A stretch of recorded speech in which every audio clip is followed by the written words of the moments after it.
Assalamualaikum Ustadz. Ana Waalaikumsalam waktu warahmatullahi kecil wabarakatuh. pernah mengalami pelecehan dari ayah tiri Ana.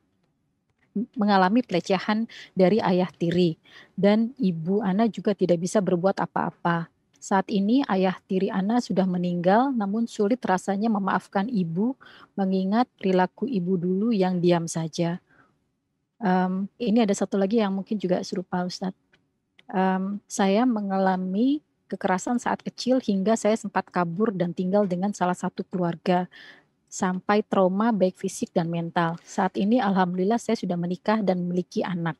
Sampai saat ini saya segan memperkenalkan mereka pada anak sebagai kakek.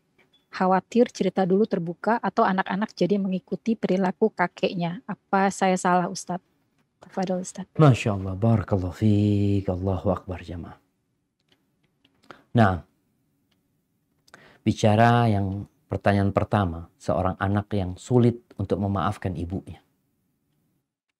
Maka ketahuilah, ibumu tatkala tidak melakukan apa-apa, mungkin ada alasan. Mungkin dia akan dipukulin sama bapak tirimu. Mungkin dia akan ditolong. Maka carikan 70 alasan kenapa ibu mendiamkan hal itu. Yang tentunya sebagai seorang ibu, dia nggak ingin anaknya dicubit sama orang lain. Dia nggak ingin ada yang nyubit anaknya. Apalagi sampai melecehkan anak. Tapi terkadang ada kondisi-kondisi tertentu yang orang itu nggak bisa berbuat apa-apa. Bukankah Rasul SAW mengatakan man ra'a minkum mungkaran falyughayyirhu biyadihi. Barang siapa yang melihat kemungkaran hendaklah merubah dengan tangannya. Yang nggak mampu dengan lisannya, yang nggak mampu dengan hatinya. Mungkin ibumu merubah kemungkaran dengan hatinya. Dan itu masuk keimanan. Maka maafkan ibu. Semoga itu menjadi pengangkat derajatmu. Apalagi kau maafkan ini adalah orang yang pernah melahirkanmu. Yang kau pernah tinggal 9 bulan di perutnya. Maka insya Allah seberat apapun usahakan kita memaafkan ibu kita. Apa engkau mau berjumpa dengan ibumu di padang mahsyar melawan ibumu sendiri gitu. Kalau sekarang ada sidang, orang menuntut ibunya sendiri, menuntut bapaknya sendiri. Nanti di hari kiamat ada sidang juga. Ada anak yang menuntut orang tuanya, ada orang tua yang menuntut anak. Maka berikan hak ibumu. Sebagai engkau seorang anak, engkau punya kewajiban berbakti kepada orang tua. Walaupun ibumu salah, engkau punya kewajiban berbakti sama orang tua. Jangan sampai gara-gara satu kesalahan orang tua, lalu engkau tidak berbakti kepada orang tua. Berarti engkau membalas kesalahan dengan kesalahan. Engkau membalas kezaliman dengan kezaliman. Dan engkau berarti yang berlaku zalim karena engkau durhaka sama orang tua. Ibumu nanti kalau memang dia tidak mengingkari pada waktu itu, dia akan dihisap oleh Allah Azza wa Jalla. Tapi yang urusan sama dirimu, engkau maafkan. Supaya engkau lebih tenang. Dan insya Allah Allah berikan kepadamu anak-anak yang berbakti kepadamu. Tapi ada pun pertanyaan yang kedua tadi tentang seorang anak yang juga mengalami pelecehan ya.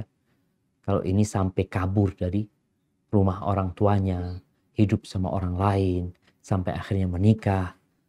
Maka Ana ingatkan yang menikah ini coba tanyakan, engkau menikah sah pernikahanmu apa tidak? Nikah itu harus pakai wali.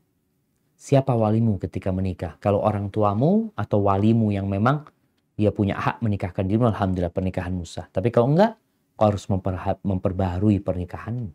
Harus nikah baru lagi. Kemudian gimana sekarang? Engkau punya kewajiban berbakti. Pertanyaannya, apa yang sudah kau lakukan buat orang tuamu? Kalau bicara tadi, nggak mau mengenalkan anaknya. Kalau seakan-akan kau memutus hubungan. Maka tolong kau punya kewajiban berbakti kepada ibu. Paling tidak engkau telepon dia pada orang tuamu. Berbagi sama dia. Kalau memang kau nggak bisa jumpain dia. Tapi kalau kau bisa menjumpai keduanya. Dan mungkin keduanya sudah bertobat kepada Allah Azza wa Jalla. Sudah kembali kepada Allah. Ingat yang membunuh 100 orang. Itu bertobat dan Allah terima tobat. Artinya kemungkinan orang tua itu jadi lebih baik ada. Dan engkau punya kewajiban berbakti. Salah satu bentuk kebaktian itu adalah bagaimana berbagi hidayah sama orang tua. Yang sudah tua, yang sudah sepuh. Kalau bicara mungkin engkau kalau ke sana akan teringat dengan masa lalumu. Dan engkau minta maaf sama Allah. Kau berdoa. Semoga semua yang terjadi masa lalu itu menghapuskan dosa-dosamu dan mengangkat derajat. Tapi jangan sampai kau memutuskan anak-anak sama orang tua, sama nenek kakek mereka.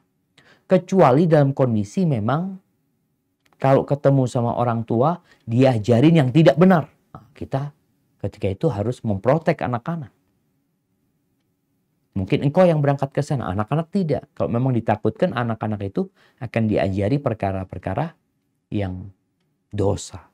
Hadza wallahu a'lam bissawab.